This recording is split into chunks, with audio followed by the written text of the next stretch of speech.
Père invérenciel à vous et bienvenue à ce cours, à cette deuxième conférence du cycle A de la Gnose intitulée Le chemin et les trois facteurs de la révolution de la conscience. Dans la première conférence de la Gnose qui portait sur ce que c'est que la Gnose, nous avons pris la peine d'expliquer de façon très précise ce que c'est que la Gnose. Nous avons dit que c'est une connaissance ou un ensemble de connaissances, un ensemble de processus, de clés et de techniques d'applicabilité que nous pouvons appliquer dans notre vie au quotidien afin de pouvoir nous diviniser, afin de nous rapprocher de notre propre réalité spirituelle, afin de nous auto-connaître. Aujourd'hui, il est donc question pour nous de parler du chemin, car toutes les grandes religions, toutes les civilisations, toutes les écoles des mystères nous parlent d'un chemin, nous parlent d'un processus, nous parlent de quelque chose qu'il faut faire, ou alors d'un mode de vie que nous devons adopter afin de pouvoir, au bout du compte, obtenir le salut de notre âme. Aujourd'hui, il est donc question pour nous de parler du véritable chemin authentique que les anciens ont enseigné depuis la nuit des temps, que les maîtres, les pères fondateurs de toutes les religions que nous connaissons ont enseigné. Alors, je vais donc vous demander, très chers aspirants, d'être très attentifs à ce cours et surtout de faire l'effort de le comprendre. De nos jours, il est devenu beaucoup compliqué, beaucoup difficile de faire entendre aux gens qu'il existe en réalité un chemin initiatique qui mène véritablement au salut, véritablement à l'éveil de nous-mêmes. Parce que les pseudo-écoles et les agents des ténèbres ont véhiculé une fausse réalité des choses. Tant et si bien qu'aujourd'hui, lorsqu'on parle d'un chemin initiatique, beaucoup se voient déjà dans des pratiques sataniques, dans des choses obscures. Et pourtant, nous ne pouvons réellement pas prétendre à arriver au salut sans passer par un cheminement, sans passer par une initiation. Vous voyez que lorsque nous parlons d'initiation, beaucoup de personnes sont écœurées, beaucoup de personnes sont choquées du fait de la connotation qui a été propagée de ce terme qu'est l'initiation. Parce que les gens ont en idée que lorsqu'on dit qu'on va nous initier, alors forcément il s'agit des choses louches, il s'agit des choses où on sera tenu le vent de notre âme, il s'agit des mauvaises choses. Loin de là, chers frères, loin de là, chers auditeurs, en réalité, la véritable religion, la véritable croyance et le véritable salut s'obtient par un processus. Et ce processus est en réalité le chemin par lequel nous tous, nous sommes obligés de passer afin de pouvoir obtenir le salut, afin de pouvoir obtenir l'éveil, afin de pouvoir obtenir l'autoréalisation de l'être.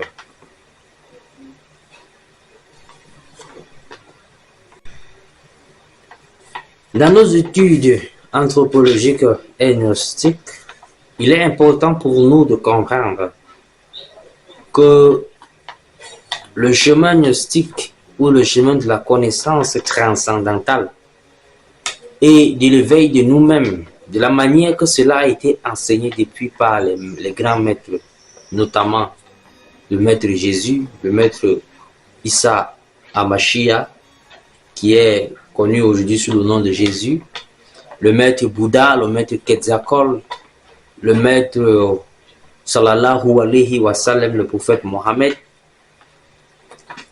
et tous les autres maîtres ascensionnés. C'est un chemin qui repose essentiellement sur 4 grands piliers. Et c'est sur ce chemin que nous sommes sur le point de cheminer. Le chemin de l'initiation véritable, le chemin du salut, le chemin de l'autoréalisation. Ce chemin donc repose sur 4 grands piliers qui sont la science,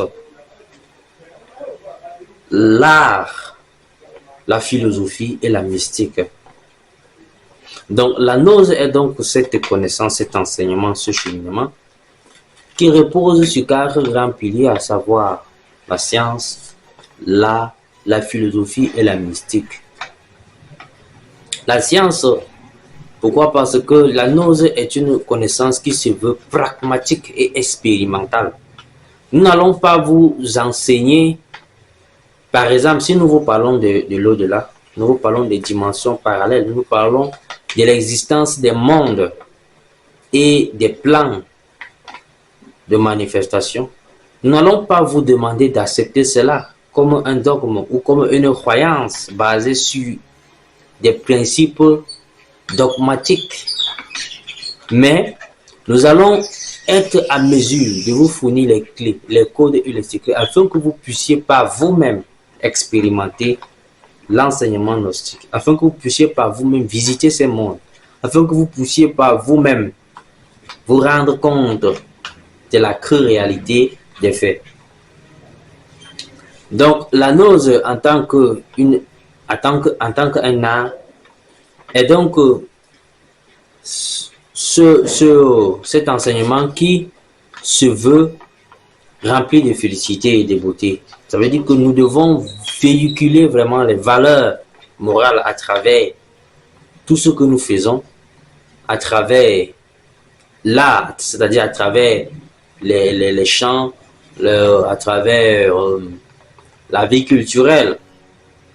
Donc la gnose aussi a un aspect artistique, c'est-à-dire cette connaissance repose aussi sur l'art. Voilà. Donc également, la gnose est une philosophie parce que, bien entendu, la gnose nous véhicule les principes et les valeurs morales que nous avons besoin pour vivre décemment et en harmonie avec la nature et autrui. Donc la gnose est donc un enseignement philosophique, un enseignement scientifique, un enseignement artistique. Et aussi, la gnose repose sur l'un de ses piliers fondamentaux qui est la mystique.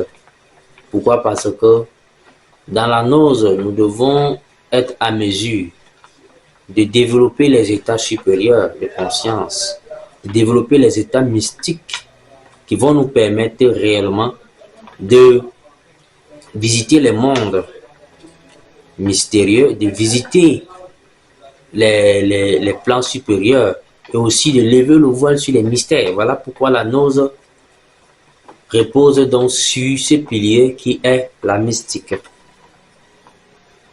Donc, si vous avez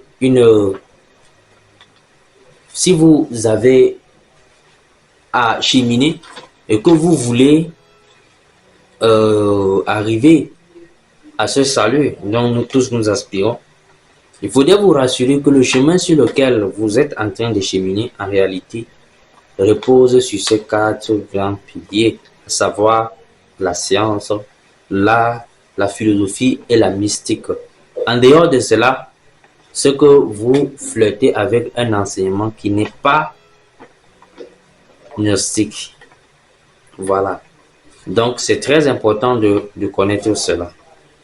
Donc, il faut donc comprendre que sur le chemin de l'initiation, le but pour nous ici, c'est d'arriver à l'éveil de la conscience.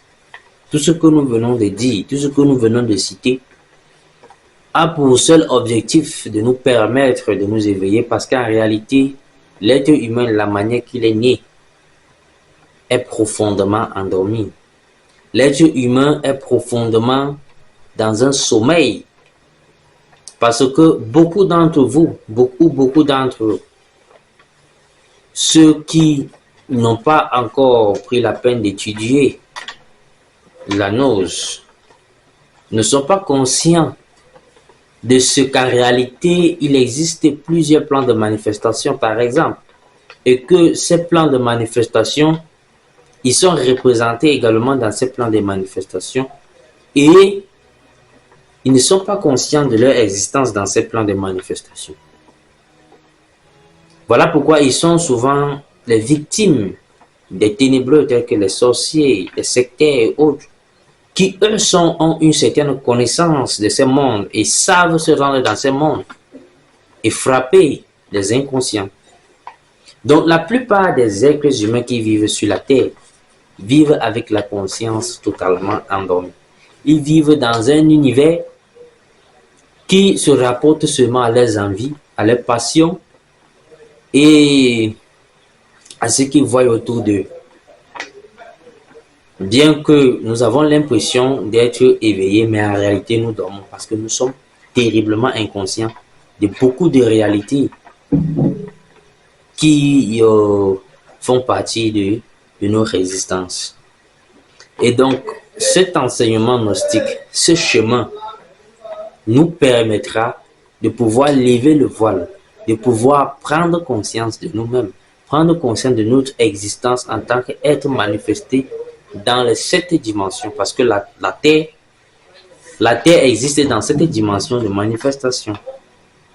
Et au niveau si où nous nous plaçons pour parler, pour faire ces études, nous sommes à la 3e dimension de l'existence de la Terre. Et donc, il est important pour nous, si nous voulons prétendre atteindre le salut, de véritablement prendre conscience de notre existence dans les 7 dimensions de la Terre, afin de vivre pleinement dans ces dimensions et afin de pratiquer l'enseignement dans ces dimensions pour pouvoir atteindre le salut. Bien entendu également, l'être humain est cet être-là qui au départ était doté de pouvoirs et de facultés.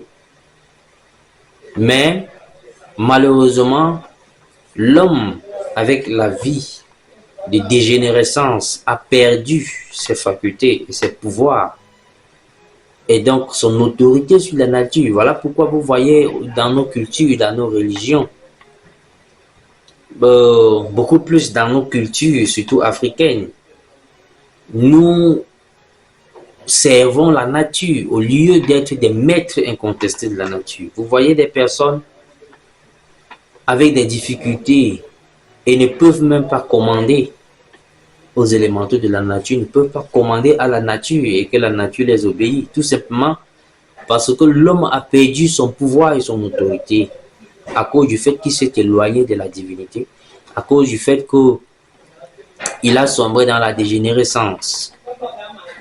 Et donc ce chemin nous permettra de reconquérir les pouvoirs perdus et de pouvoir redevenir des autorités spirituelles et authentiques afin de commander les créatures élémentaires de la nature. Il y a également des pouvoirs et des facultés qui émanent du genre humain que nous aurons la possibilité, durant notre parcours, de travailler afin de pouvoir les éveiller, afin de pouvoir les manifester pleinement.